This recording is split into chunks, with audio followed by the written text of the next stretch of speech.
La definición e identificación de la élite política. El análisis de las élites políticas ha interesado ampliamente a los politólogos, y desde mediados de este siglo han sido numerosos los estudios, bien sobre élites nacionales o bien en contextos comparados. ¿Cómo han definido e identificado a las élites políticas esos estudios? La definición no ha planteado excesivos problemas, ya que se ha partido de la noción general de élite ya expuesta más arriba y de la noción concreta de la existencia de una élite política de gran importancia en la sociedad. Esta élite sería, utilizando las palabras de Gaetano Mosca, esa minoría de personas influyentes en la dirección de la cosa pública, a la que la mayoría le entrega, de bueno o mal grado, la dirección. Ahora bien, ¿de qué personas o posiciones concretas se compone esa minoría? La respuesta a esta cuestión no es tan sencilla como a primera vista pudiera parecer.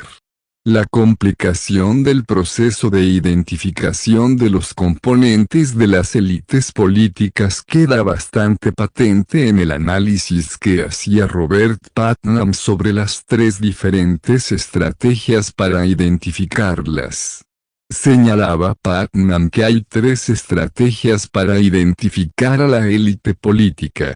1. El análisis posicional, el más utilizado, parte del de las instituciones formales y de gobierno, ofrecen un mapa útil de las supuesto que relaciones de poder y, por lo tanto, considera que los que están en las posiciones más altas de estas instituciones son los políticamente poderosos.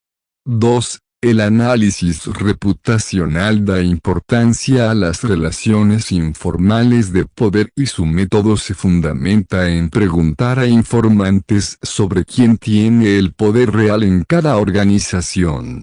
3. El análisis decisional está basado en la asunción de que el poder político se define en términos de influencia sobre las actividades de gobierno y, por lo tanto, analiza minuciosamente el proceso de la toma de cada una de las decisiones para saber quiénes son las personas más influyentes. Las enormes complicaciones planteadas por la tercera estrategia, los peligros de la segunda y la relativa sencillez de la primera explican que sea esta última la más ampliamente utilizada en la identificación de las élites políticas. En efecto, diseccionar y perseguir el proceso de la toma de una decisión concreta puede ser enormemente complicado, sobre todo si lo intentamos aplicar a los procesos de la política estatal. Eso explica que el trabajo más famoso basado en esta estrategia, el estudio de Robert Dahl, analizará la toma de decisiones en el contexto de un municipio concreto, el de New Haven. El análisis reputacional también ofrece muchos problemas, ya que, ¿quién o qué criterios se utilizan para elegir a los informantes? Pero incluso si los gobernantes están bien seleccionados, se le añade el agravante de que el proceso de identificación complica enormemente. Y no parece que esta complicación sea necesaria teniendo como tenemos a nuestro alcance el análisis posicional. El estudio de las élites políticas ofrece en relación al análisis de otras élites la enorme ventaja de que las élites políticas ocupan posiciones en determinadas instituciones. Las élites políticas, así como las económicas, las burocráticas o las militares son fácilmente identificables.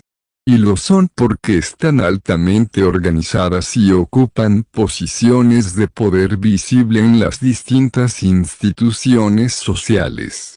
Y si bien es cierto que en algunos casos las personas que ocupan esas posiciones no tienen poder real, ya que ese poder real lo ostentan personas en la sombra, La observación del sistema político parece indicar sin lugar a dudas, que determinadas posiciones políticas son en la inmensa mayoría de los casos posiciones de poder real.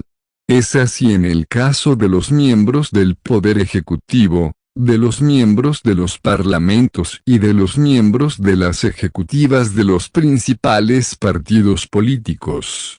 Es más, cada una de estas posiciones se intercambia, es decir, los individuos pasan de ocupar unas a ocupar otras, y muchas veces la ocupación de diferentes posiciones es simultánea, y, lo que es más importante, es muy raro, por no decir inexistente, el caso del personaje con poder político que no esté situado en alguno de los tres ámbitos señalados. Esta razón básica unida a la sencillez del método posicional recomienda su utilización y explica, a su vez, que casi todos los estudios lo hayan adoptado.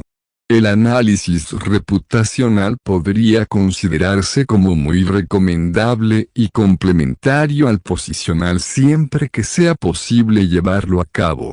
Y el análisis decisional debiera dejarse para investigaciones muy específicas en ámbitos concretos y limitados de ejercicio del poder político. Por lo tanto, ¿quién es la élite política y cómo se busca?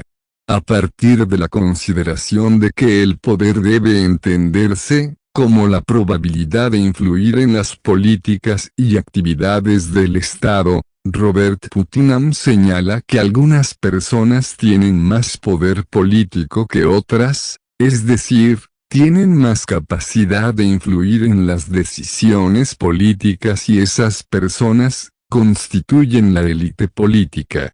La élite política está formada, según este autor, por los políticos profesionales, es decir, los legisladores, los miembros del Ejecutivo, los líderes de los partidos políticos y sus consejeros directos. En la práctica, y entre las posiciones de poder señaladas, una buena parte de los investigadores extrae su muestra de la élite política de los parlamentos. Son muchos menos los que incluyen también al poder ejecutivo a las ejecutivas de los partidos políticos.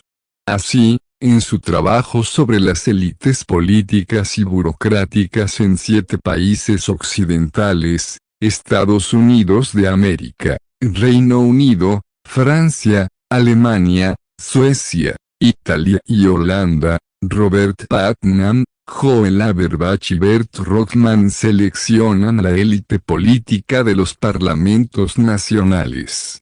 Estos autores dan 3 razones muy consistentes para justificar esta elección. Los órganos parlamentarios nacionales son los ámbitos de los que elegimos nuestras muestras de políticos, entonces, porque albergan a los políticos de los partidos, porque casi invariablemente engendran ministros del gabinete y porque continúan influyendo en la política, aunque de manera variable, en sus respectivos países. Es un asunto relativamente sencillo definir y luego seleccionar muestras representativas de políticos parlamentarios, independientemente de las diferencias que puedan existir en los poderes parlamentarios entre las naciones. En los relativamente numerosos trabajos empíricos que se han realizado en los últimos 20 años sobre las élites políticas, el poder legislativo ha sido ampliamente utilizado como lugar de búsqueda de la élite política. En su análisis sobre las bases del reclutamiento político de las élites políticas alemanas a lo largo del último siglo, John Nagel utiliza, como definición operativa de élite política la de los miembros del Parlamento Nacional, lo que, entre otras ventajas, permite afrontar la complicación del análisis de la evolución de las élites a lo largo de un periodo tan largo de tiempo. Además de todo lo señalado, el análisis de las élites parlamentarias ofrece menos complicaciones que el referido a los miembros de los ejecutivos en su fase de trabajo de campo. Conseguir entrevistas de los parlamentarios es más sencillo que conseguirlos de los ministros, y realizar esas entrevistas también, debido a las mayores presiones que sufren estos últimos y que pueden hacer menos fructífera la búsqueda del entrevistador. Los escasos estudios españoles dedicados al análisis de las élites políticas también han hecho especial hincapié en las élites parlamentarias. Habría que destacar en este sentido los trabajos de Juan Lins y Jesús de Miguel sobre las Cortes franquistas, el trabajo de Mariano Baena del Alcázar y José María García Madariaga sobre la presencia de la élite franquista en las segundas Cortes democráticas, y el análisis de Salustiano del Campo, José Félix Tezanos y Walter Santín sobre la evolución de las élites políticas desde la Restauración hasta las élites de la transición a la democracia. En la mayoría de los trabajos hay una utilización preferente del concepto de élite política, que se entiende normalmente como sinónimo de élite gobernante o clase gobernante, o clase política. Sin embargo, Klaus von Bellme recalca las diferencias entre los conceptos de clase política y élite política y sugiere la conveniencia de la utilización del concepto de clase política en lugar del concepto de élite política. Von Bellme propone una diferenciación de ambos conceptos basada en la percepción de que el concepto de élite política es más restringido que el de clase política, ya que en esta última se incluyen todos los políticos en la medida en que participan de la estructura de privilegios y no solo los que están en las posiciones jerárquicas más altas. Además, señala von Bellme, en la clase política se incluyen otros actores que influyen en las decisiones políticas como la élite administrativa, las élites económicas, etc. Por otra parte, la élite política cooperaría con las élites de otros sectores en los que la política quiere regular un problema, mientras que la clase política apenas cooperaría y tendría una orientación autorreferencial. Además, la clase política incluiría a políticos de segunda fila y el concepto de élite tiene que buscar el centro del poder cuya localización, según von Bellme, no está clara ni para los propios políticos. Las sugerencias de von Bellme ofrecen interés, pero son discutibles en muchos puntos. En primer lugar, en la misma diferenciación de dos conceptos que para muchos autores significan lo mismo. Pero, en segundo lugar, si aceptamos la diferenciación de von Bellme, y si queremos estudiar al sector político de las élites, tendremos que seguir utilizando el concepto de élite política, dejando el concepto de clase política, para estudios centrados en el análisis de los políticos en general. Si el objetivo es estudiar a aquellos que ocupan las posiciones cimeras, el concepto de clase política, como el mismo von Bellme señala, será excesivamente amplio.